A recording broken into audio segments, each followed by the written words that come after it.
Hi friends, and today you're watching It May Be Unique, and today we're going to see how to customize your chat list swipe getters to pin. So the Telegram app have a swipe getters to the chat list, and you can just change to the pin option. So if you swipe the chat, it will be automatically pinned on your Telegram app. And if you're new to this channel, make sure to click on subscribe button below. We just quickly move on to the video. So how to change the chat list swipe getters to pin that to the Telegram app. For an example, I just swiped this. You can see the option is actually on delete option. I just want to change this to the pin option. So I can just pin whatever chat I just needed. So just click on the stated option on the top.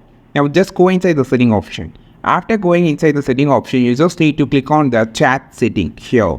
Just click this option. After clicking on the chat setting option, swipe to the bottom section and you can find an option called chat list swipe getters. So actually it's on the delete option. You can see the symbol here.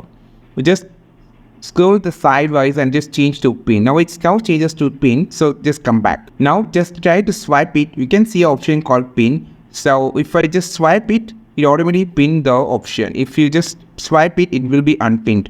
This is how you just pin or unpin the by changing the swipe details on the Telegram app. I think this video helped you a lot. Like this video, share this video, subscribe to this channel. We will meet in the next video with the super viable content. This is Tilak signing off from Tech May Be Unique. Have a wonderful day.